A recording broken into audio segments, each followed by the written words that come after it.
J'aimerais ici dire aux 10 000 personnes qui sont connectées ce soir, je vais vous montrer un peu qui était véritablement Ahmed Bakayoko. Je vais vous montrer un peu.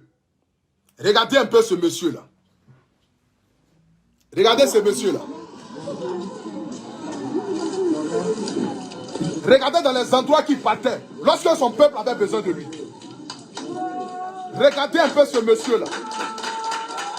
Avec une simplicité qui n'a pas de nom. Regardez un peu. C'est-à-dire que malgré ses milliards, malgré le prestige, malgré le poste qu'il a, malgré aujourd'hui la richesse qu'il a dans son compte, il arrive dans une maison où peut-être la famille là sont des familles les plus démunies. Qui ont crié à l'aide, qui ont dit papa viens à notre secours. Il arrive, il ne se gêne même pas. Il ne se pose pas la question de savoir mais c'est sur quoi je vais m'asseoir. Mais regardez la chaise qu'on donne à M. Ahmed Bakayoko.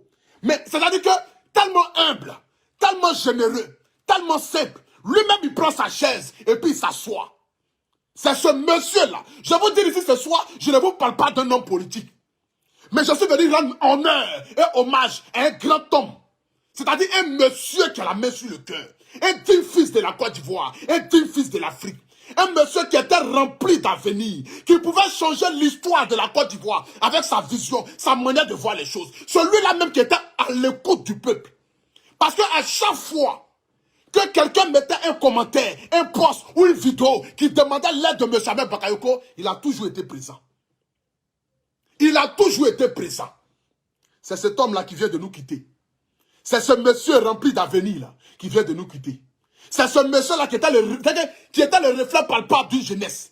Où nous les jeunes, en rêvant de ressembler à ce monsieur-là. La famille, la douleur elle est grande, elle est immense. C'est une douleur aujourd'hui qui ne peut être expliquée. C'est une douleur aujourd'hui que tous les Ivoiriens ressentent. Papa, tu as fait fort comme ton fils Didier Arafat. C'est pas amusement.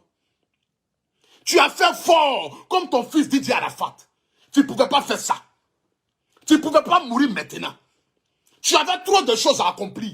Tu avais trop d'avenir devant toi. Dans ta carrière politique comme dans ta vie de famille. Regarde comment tu laisses tes enfants. Regarde comment tu laisses ta femme. Tu la laisses dans la main de qui, papa, Ahmed Bakayoko. Et puis tu t'en vas comme cela. Regarde comment tu laisses les Ivoiriens. Regarde aujourd'hui Séguéla. Regarde aujourd'hui Abobo. Regarde aujourd'hui tes communes. Papa, regarde ce que tu fais à la Côte d'Ivoire. On peut faire ça. On peut faire ça à son peuple. On peut faire ça à sa famille. On peut partir comme ça et ne même pas dire au revoir. On peut prendre un avion pour aller mourir. Papa, on peut faire ça. La famille, regardez un peu ce monsieur-là, ce grand homme-là. Regardez un peu. Il vient, il s'assoit tranquillement. Tu as vu? Il s'assoit, il demande c'est laquelle qui a fait la vidéo pour me demander à l'aide. C'est une simple vidéo qu'une maman a pu faire dans le but de demander l'aide de M. Ahmed Bakayoko. Lui-même, il se déplace en personne pour aller dans la cour. Est-ce qu'un homme politique pareil là, on peut trouver ça où encore? Expliquez-moi. Un homme politique pareil qui a une générosité. C'est quelqu'un qui a la main sur le cœur, qui est tellement simple, qui s'en fout de là où il s'assoit. Il s'en fout de la richesse. Il s'en fout de l'argent. Eh, Ahmed Bakayoko, on peut faire ça. Je ne suis pas venu ici ce soir dans le but de parler comme certains hommes politiques pour demander à ce qui t'a tué, qui ne t'a pas tué. Je ne suis pas dans les histoires politiques. Mais ce soir ici, je me tiens devant vous dans le but d'honorer une personne et honorer sa mémoire parce qu'il le mérite. Il mérite que les Ivoiriens et les Africains se lèvent comme un seul homme dans le but de lui dire merci pour le travail accompli. Parce que lui, il a travaillé. C'est de ça qu'il s'agit. Parce que lui, il a travaillé. Je ne vois pas un homme politique qui a pu même ne serait-ce qu'accomplir ou impacter la jeunesse comme lui l'a fait. Je ne vois pas un homme politique en Côte d'Ivoire qui a pu se faire respecter, se faire admirer et se faire aimer par tous les bons politiques que M. Ahmed Bakayoko. C'est-à-dire ce monsieur-là même là, qui est le reflet palpable d'une jeunesse. Aujourd'hui, la douleur est grande. Aujourd'hui, la douleur elle est immense. Aujourd'hui, la tristesse que nous vivons aujourd'hui n'a pas de nom. Elle atteint le paroxysme. Nous sommes peinés, on n'arrive pas à comprendre. Pourquoi? Je vais vous mettre ici une autre vidéo de ce monsieur-là. Vous allez comprendre beaucoup de choses. Regardez ici une maman qui faisait appel Ahmed Bakayoko. Écoutez. Notre mère d'Abobo. Je m'adresse à toi. Ahmed, je m'adresse à toi, mon fils. Viens à mon secours. La faim va me tuer. C'est ma fille qui vendait au Biokou, poisson à la brette. Maintenant, on ne vend plus. Elle ne vend plus. Elle veut fumer pour me laisser. Viens à mon secours. La faim va me tuer. J'ai faim. J'ai faim, mon fils. Mais voilà. Je n'ai pas de mari. Je n'ai ni parents même. Pardon. Viens à mon secours rapidement. J'ai faim matin la même. Matin la même, j'ai faim. Je n'ai même pas encore déjeuné. Et Allah kama n'dente na un frère. Très sensible ton message. C'est-à-dire qu'après la vidéo de cette maman-là, M. Ahmed Bakayoko, avec la main sur le cœur, avec une générosité qui n'a pas de nom, rentre en contact avec cette maman-là. Et il envoie toute son équipe pour aller au secours de cette maman-là. C'est-à-dire que ça aurait été certains hommes politiques qui vont faire cette vidéo-là, ils vont dire que non, la vieille n'a qu'à faire ce qu'elle a envie de faire, c'est pas mon problème. Mais aujourd'hui, papa Ahmed Bakayoko, cette maman-là que tu as promis l'aider jusqu'à ce que la mort puisse la prendre dans ce monde-là, tu laisses cette maman-là dans la main de qui? Aujourd'hui, la douleur est grande parce que la douleur ne se limite pas forcément qu'à ta famille. Mais la douleur se limite aujourd'hui à tous ceux qui ont mis l'espoir dans ta main, le vieux. La douleur aujourd'hui se retrouve dans tous ceux qui ont mis l'espoir dans ta main. Toutes ces personnes, toutes ces familles. Aujourd'hui, la douleur est grande. À qui tu laisses cette maman-là? Écoutez un peu. Depuis que j'ai perdu mon mari en 90, 11e mois, je n'ai plus de soutien. Tous les parents de mon mari sont morts. Je suis seule.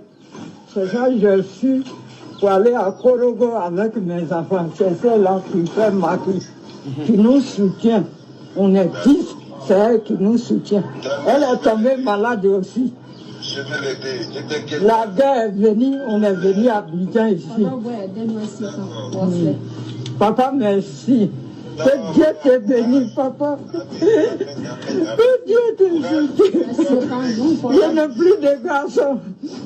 Non, je suis là. Tu comptes sur moi, parole d'honneur. J'ai mon petit-fils. Papa, tu as promis qu'elle peut compter sur toi. Aujourd'hui, tu l'as laissé, tu es parti. Souvent, je me pose la question de savoir, mais est-ce que Dieu écoute véritablement les bénédictions que les gens lancent dans la vie des personnes?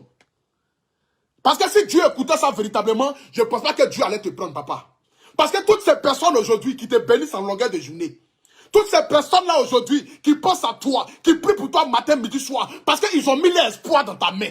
Aujourd'hui, la jeunesse d'Abobo, qui croyait à un changement, qui se disait que voici un homme qui va venir faire changer notre commune, qui va venir donner une nouvelle vision à cette commune-là, qui va venir dire aux jeunes, laissez la drogue, laissez le banditisme, mettez-vous au travail, parce que vous pouvez devenir quelqu'un. On peut quitter de rien pour devenir quelqu'un. Telle est ma devise, parce que tu l'as toujours dit, papa. Tu as toujours dit que je suis né à Djamé. J'ai grandi dans les quartiers précaires. Aujourd'hui, je suis ministre. Aujourd'hui, je suis homme d'État. Aujourd'hui, je fais partie des hommes politiques les plus aimés et les plus respectés. Croyez en vous, telle a été ta devise durant ces 56 ans. Passez auprès de nous. Moi, aujourd'hui, à qui tu laisses cette maman-là, que tu as promis la soutenir matin, midi, soir. Tu as dit à cette maman-là que faut pas va s'inquiéter. Aujourd'hui, qui va l'aider? Qui va l'aider à s'en sortir? Qui va l'aider à pouvoir devenir quelqu'un? Ce fils-là même, qui n'a même pas hésité. C'est-à-dire que voici un homme politique que tu l'appelles mon fils, mon petit. Et puis il n'est même pas gêné, il n'est même pas arrogant, il n'est même pas hautain pour dire que non, toi tu es qui pour m'appeler mon fils ou pour m'appeler mon petit. Mais voici un homme, malgré son rang social, tu dis mon fils, il dit maman. Même si tu es moins âgé ou que tu es plus âgé. Tu dis mon fils, il dit papa. Même si tu es moins âgé ou que tu es plus âgé. Un homme politique pareil là, on peut souhaiter sa mort. Un homme politique pareil là, on peut souhaiter le voir descendre. Aujourd'hui, voici le visage de l'Afrique. Nous sommes en train de tuer tous nos hommes politiques par nos méchancetés politiques. Par nos vidéos à la con que nous faisons matin, midi, soir. En train d'accuser les gens. À tort, même pas de preuves. J'aimerais dire ici au peuple africain, au lieu de nous acharner sur nos hommes politiques, prions plutôt pour que nos hommes politiques là puissent avoir la crainte de Dieu dans le but de nous aider à pouvoir avancer. Mais aujourd'hui, la politique en Afrique est devenue une nouvelle image. C'est-à-dire que essayer de torpiller, de tuer. Mais pourtant, les propos que nous disons là touchent les cœurs. Imaginez un instant. Tu accuses un monsieur de vendeur de drogue, de criminel, de chef de micro. Pourtant, lui-même, dans son fort intérieur, il sait qu'il n'est pas ça. Mais ce que tu dis là, ça le touche, ça le blesse. Ton opinion le touche et ça le blesse. Nous sommes en train de tuer aujourd'hui nos icônes. Nous sommes en train de tuer aujourd'hui les 10 fils de l'Afrique. C'est-à-dire que ceux qui peuvent aider l'Afrique à évoluer là, on est en train de tous les tuer. Mais c'est qui nous allons compter? C'est qui nous allons mettre notre épaule? C'est qui nous allons mettre nos têtes? Qui va pouvoir aider l'Afrique? Aujourd'hui, regardez-moi tous ces hommes politiques qui sont en train de mourir. Cette jeunesse politique là. Aujourd'hui, Amadou Koulibaly, dans la fleur de l'âge, même pas 65 ans. Aujourd'hui, regardez Ahmed Bakayoko, qui vient de partir dans la fleur de l'âge, même pas 60 ans. Ces hommes politiques aujourd'hui qui peuvent nous aider à aller de l'avant, au lieu de contribuer à pouvoir les aider, à pouvoir prier pour eux. Mais nous sommes là matin, midi, soir, par notre ego politique, par notre divergence politique, par notre divergence d'opinion, en train d'accuser les gens matin, midi, soir. C'est les autres qui sont le mal, c'est les autres qui veulent tuer l'Afrique, c'est les autres qui veulent tuer les Ivoiriens, c'est les autres qui sont les drogués, c'est les autres qui sont les bandits. Mais qui vous a dit que la politique, elle a fait de cette manière-là? C'est quelle politique on fait et puis on accuse seulement que les autres. Une politique que nous faisons, nous accusons seulement que ceux qui sont au pouvoir. C'est que tant que tu es au pouvoir, tu es mauvais. Quand tu n'es pas au pouvoir, tu es bonne personne. On peut faire ça au peuple africain. On peut faire ça au peuple africain. Lorsque tu es au pouvoir net, là, tu deviens démon. Mais quand tu es opposant, tu es bonne personne. Mais quand tu viens au pouvoir net, tu deviens démon. Nous passons tout notre temps à accuser nos hommes politiques. Nous passons tout notre temps à les juger, à les vilipender, à les rabaisser. Eux aussi sont des humains comme nous. Peut-être que c'est le chagrin qui l'a tué, ouais. Peut-être que c'est ce que nous disons dans notre vidéo matin, midi, soir. Assis dans notre voiture, assis je ne sais où, en train d'insulter le Premier ministre, en train de le rabaisser, en train de le traiter de drogué, en train de le traiter de criminel, en train de le traiter de bandit. Tout ça là, ça touche son cœur. Quelle est cette vision politique-là? Quel est cet enseignement politique-là? D'où va l'Afrique aujourd'hui? Dans tous les pays africains, ceux qui peuvent aider l'Afrique à pouvoir évoluer là, sont en train de tous mourir. Cette jeunesse politique avec une vision, c'est-à-dire qu'une vision éclairée, une vision meilleure, sont en train tous de mourir. Et nous sommes là, on les regarde mourir, on les regarde partir, on les regarde se tuer. Peuple africain. Je vous parle ici d'un monsieur. Regardez un peu cette vidéo-là même qui m'a beaucoup... C'est-à-dire, quand vous regardez aujourd'hui cette image, regardez ce monsieur-là. Regardez la jeune fille. Je pense que c'est une jeune fille. Ou c'est un jeune garçon, je ne sais pas. Ça doit être une jeune fille. Mais regardez la personne aujourd'hui qui est assise à côté de M. Ahmed Bakayoko. C'est-à-dire que sans gêne, il écoute ce que la fille a dit. Voici un homme politique que le peuple africain a besoin de ça. C'est-à-dire qu'un homme politique qui a l'écoute de son peuple. Mais aujourd'hui, nous avons des hommes politiques qui sont égaux à leur personne. Qui sont incapables même de saluer les gens dans les rues. Parce que pour eux, ils sont devenus tellement mieux. Mais voici un homme politique qui avait tellement la main sur le cœur.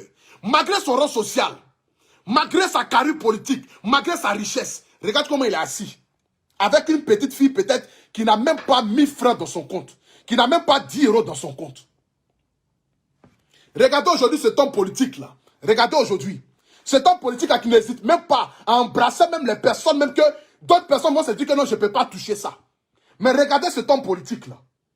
Regardez-le. C'est cet homme politique-là qui vient de nous quitter, dans la fleur de l'âge. Cet homme politique-là qui avait un brillant avenir devant lui. Cet homme politique-là qui pouvait changer les donnes de la Côte d'Ivoire. Cet homme politique-là qui pouvait donner une autre vision à la politique ivoirienne, mais qui nous a quittés dans la fleur de l'âge. Je vais vous mettre ici une vidéo qui s'est passée en 2006. C'est en 2006 que j'ai connu M. Ahmed Bakayoko lorsque j'avais 16 ans. En 2006, j'avais 16 ans. Lorsque Dou Saga était malade, j'ai vu un ministre. Regardez cette vidéo-là, s'il vous plaît. C'est un monsieur. C'était en 2006. Il faut respecter les gens. Dou Saga, celui qui a créé le couplet de Calais.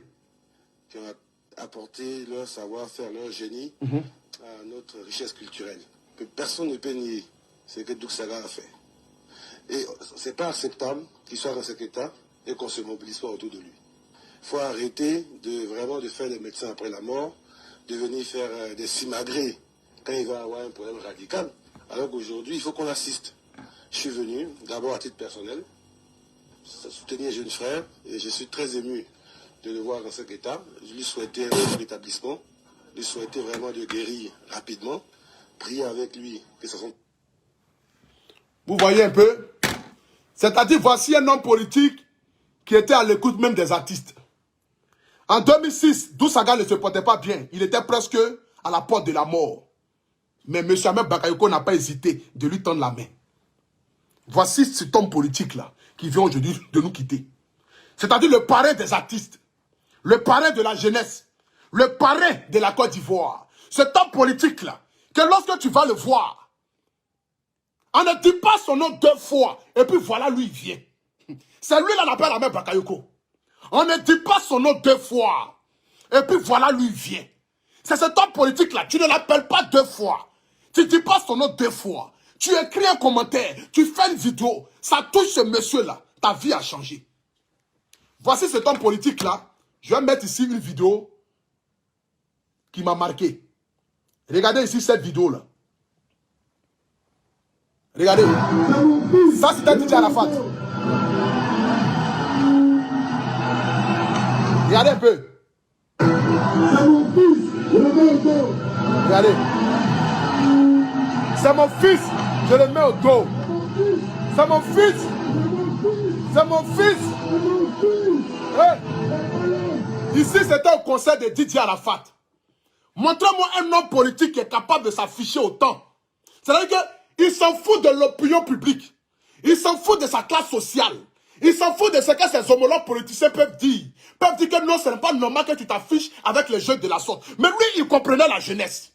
Cet homme politique-là qui se mettait à la place de la jeunesse. Ici, là, il disait à la face du monde entier, à Didier Arafat, parti trop tôt. Papa, tu avais promis de t'occuper de ses enfants. Tu avais promis de t'occuper de Kamel Sama, t'occuper de Rafna, t'occuper de tous les enfants de Didier Arafat. Mais papa, tu les laisses dans la main de qui? Et puis tu t'en vas. Tu laisses aujourd'hui la famille Ouan dans la main de qui?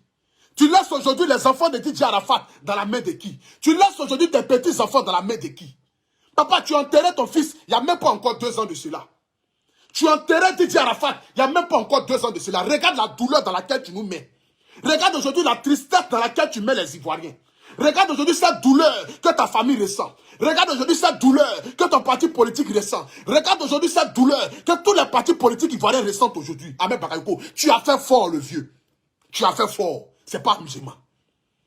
Tu as vraiment fait fort. On peut faire ça à la Côte d'Ivoire. On peut perdre nos icônes de la sorte. La Côte d'Ivoire a quel problème? Qu'est-ce qui se passe réellement en Côte d'Ivoire pour que nos icônes soient en train de mourir comme cela? Qu'est-ce qui se passe réellement en Côte d'Ivoire? Regardez ce monsieur. Hey, plein de filles. C'est mon fils. Je le mets au dos. Regardez-le. Milliardaire, milliardaire. Homme d'État, homme politique, ministre de la Défense. Regarde l'attitude qu'il fait. Il prend un artiste, le met au dos. Il dit c'est mon fils. Montre-moi. Montre-moi un seul homme politique qui peut faire ce genre de choses-là. Si ce n'est pas quelqu'un qui a l'amour pour la jeunesse, qui a l'amour pour son peuple. C'est les hommes comme cela là. Ils sont à la tête de ton état, tu dois tranquille. Parce que tu sais que si lui mange, tu vas manger. C'est ces hommes comme cela là que l'Afrique a besoin. Même s'ils vont voler notre richesse, mais au moins ils vont penser à nous. Que des hommes qui volent nos richesses, ils ne sont même pas capables de nous donner 5 francs. Ou quand lui il mange, il met sa main en bas, pas que le grain de riz tombe par terre. Mais un homme politique pareil, du nom d'Ahmed Bakayoko, c'est lui là qui mange, et puis il te fait asseoir sur la même table. Il dit mangeons ensemble, et puis il n'a pas peur de manger avec toi. Parce que la générosité de son cœur est tellement si grande qu'il est capable même de faire à soi-même les plus démunis, les plus sales, les plus misérables, les gens qui viennent des quartiers les plus reculés, les faire asseoir sur une même table, et puis manger avec eux, comme s'ils faisaient partie du même rang social. C'est cet homme politique-là qui vient de nous quitter. Ce brillant homme politique-là. Aujourd'hui, regardez le visage de la Côte d'Ivoire. Nous nous posons la question de savoir s'il n'y a pas une malédiction dans ce pays-là. Aujourd'hui, nous nous posons la question de savoir, mais s'il n'y a pas une malédiction dans la... C'est que quoi? En Côte d'Ivoire.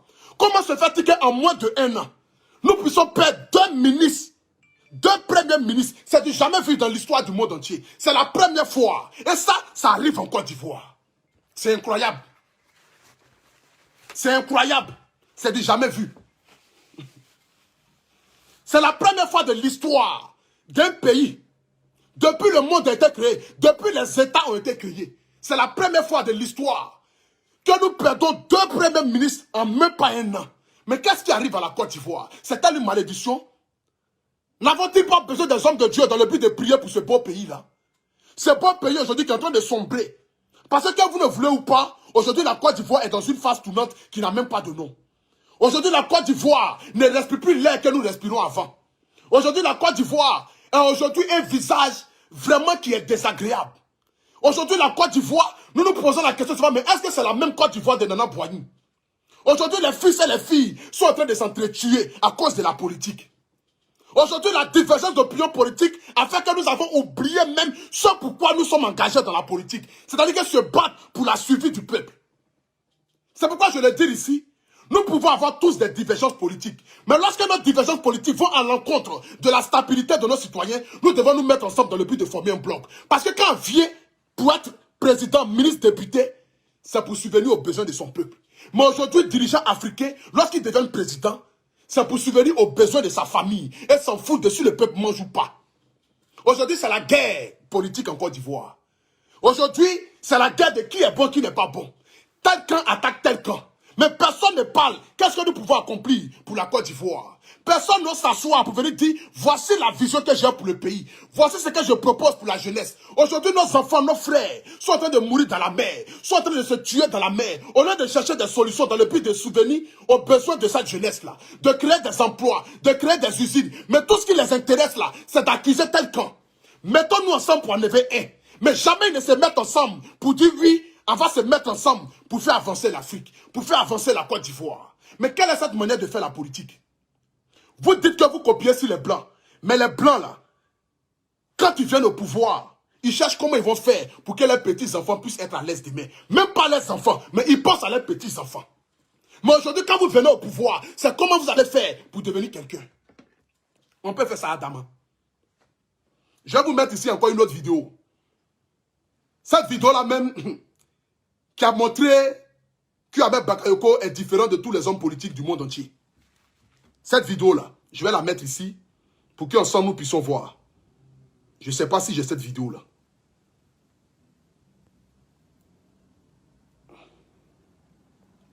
C'est-à-dire que, regardez cette vidéo. Regardez. Regardez cette vidéo-là. C'était au meeting du RHDP. C'était au meeting du RHDP. C'est là que j'ai compris que ce monsieur-là, véritablement, c'est un homme fort. C'est pas pour ne rien la surnommer demi-dieu, homme back. C'est pas pour ne rien la surnommer homme back. Comme le film thaïlandais. Tu avais vraiment de la force. Tu avais vraiment de l'amour pour ton prochain. Il n'y a pas l'homme. Tu restes un homme fort. Ahmed Bakayoko, tu mérites le respect et la considération de toute la Côte d'Ivoire. Tu mérites que ce samedi-là, le peuple ivoirien puisse aller t'accueillir à l'aéroport Félix Houphouët-Boigny pour marcher à toi jusqu'à Séguéla. Tu mérites ça parce que tu as pu t'imposer par ton travail, par ton courage et par ton amour pour le peuple ivoirien. Excusez-moi. Pour le peuple ivoirien. Tu mérites que ce samedi-là, lorsque ton corps va arriver à l'aéroport Félix Houphouët-Boigny, que toutes les communes, que tous les groupes ethniques, que tu sois Bété, que tu sois Djoula, que tu sois Agni, que tu sois Baoulé, que tu sois Guéré, quel que soit ton groupe ethnique, tu mérites que nous puissions aller t'accueillir à l'aéroport et marcher avec toi jusqu'à ta dernière demeure. Parce que tu as servi la Côte d'Ivoire dignement. Tu as servi la Côte d'Ivoire dignement et tu ne méritais pas de partir de cette manière-là. Tu ne méritais pas de quitter la Côte d'Ivoire là où ce peuple avait besoin de toi. Parce que la Côte d'Ivoire avait encore besoin de toi, Ahmed Bakayoko. Tu ne pouvais pas faire ça. Tu ne pouvais pas faire ça. Tu es le reflet palpable d'une jeunesse qui pouvait prendre ce pouvoir-là. Mais aujourd'hui, là, les gens sont en train de chercher comment ils vont faire pour tuer tous nos hommes politiques. Cette jeunesse-là, qui peuvent apporter quelque chose demain, ils sont en train de tous les tuer. Écoutez un peu cette vidéo-là.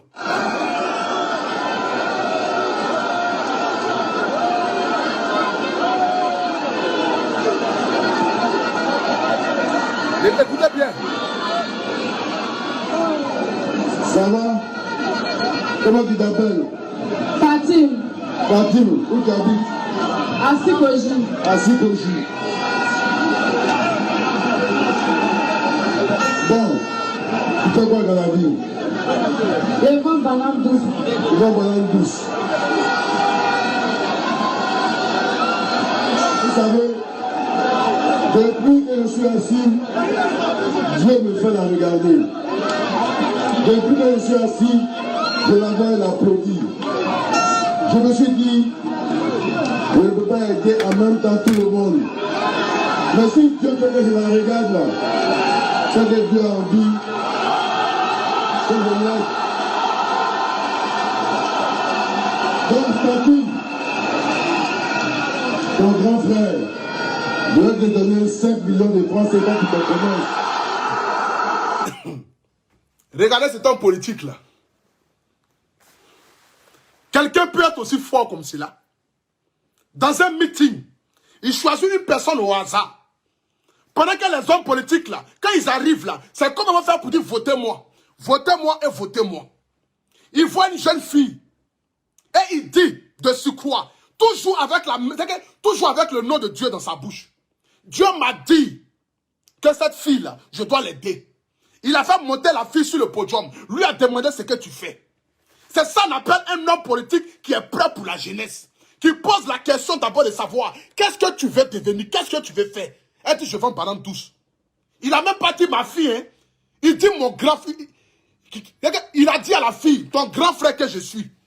Il pouvait dire ma fille. C'est que malgré le rang qu'il a, il peut mettre la petite fille au monde. Mais il a tellement de respect, de considération pour les humains. Il dit, qu'est-ce que tu veux faire? Je te donne 5 millions pour agrandir ton commerce. Je te donne 5 millions de francs CFA pour agrandir ton commerce. Je ne peux pas aider tout le monde. Mais ceux que Dieu me donne la force de pouvoir les aider, là, je vais les aider. C'est des hommes politiques comme ça que nous avons besoin. On sait que vous ne pouvez pas aider ou donner travail à tout le monde. Mais au moins de donner, ne serait-ce que la majorité, là, leur donner du boulot. Il n'y a pas un pays où il n'y a pas de chômeurs. Il n'y a pas un pays où il n'y a pas de personnes qui ne travaillent pas. Mais au moins que la majorité travaille. C'est des hommes politiques comme ça, là, que nous avons besoin de ça.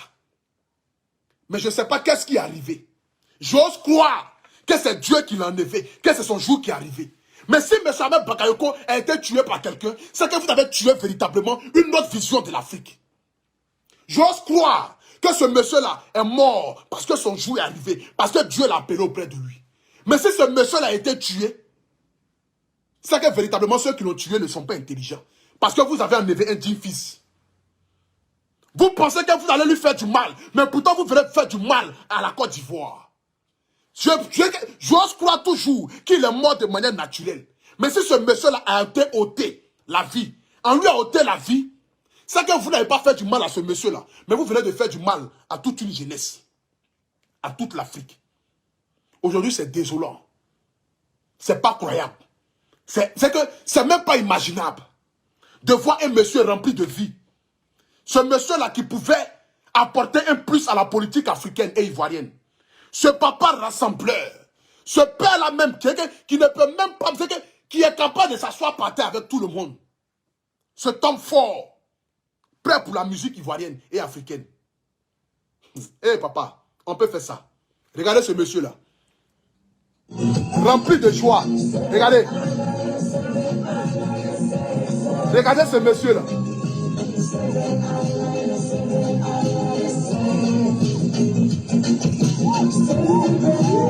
Regardez ce monsieur-là. Regardez. Même pas complexé. Regardez. Regardez ce monsieur-là.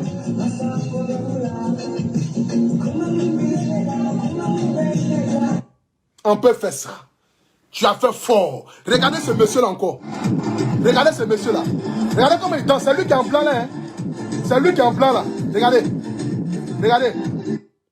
On peut faire ça. Regardez. Regardez. Regardez. Hey.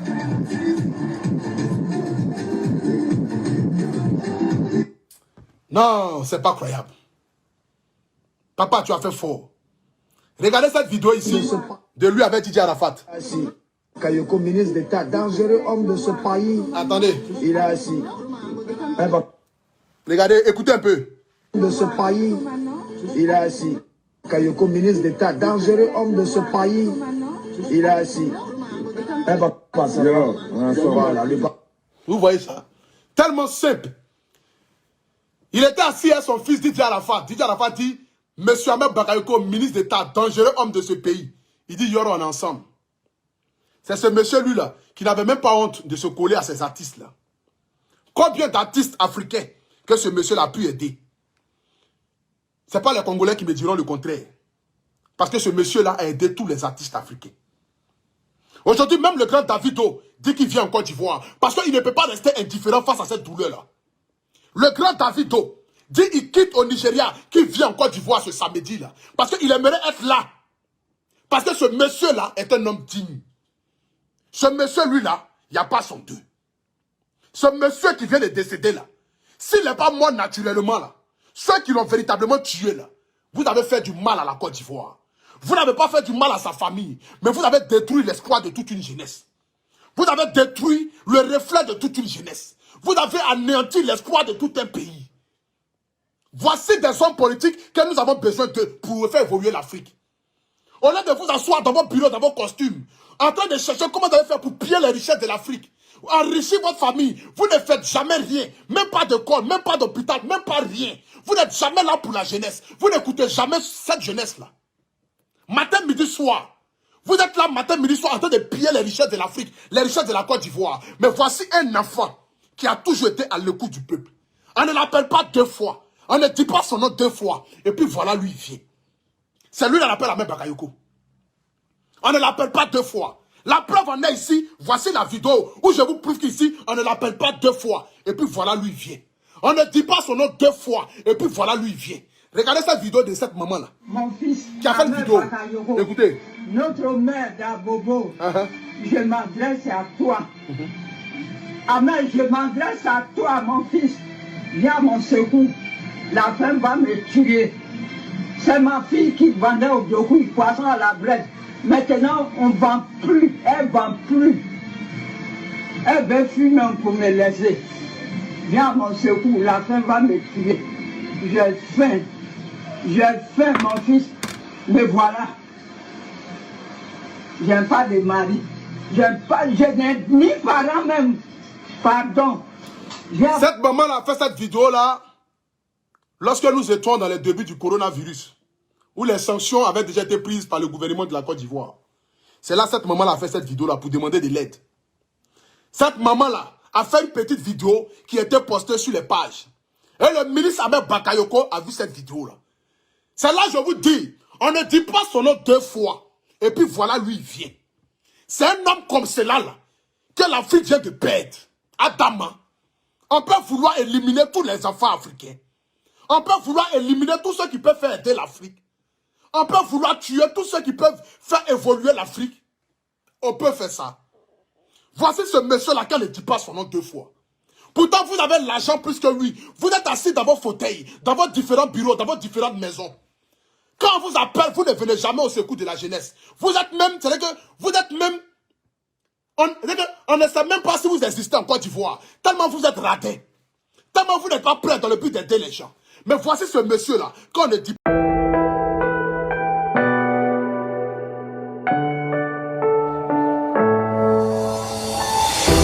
I'm falling. Tell me why I'm falling. Oh, life's calling.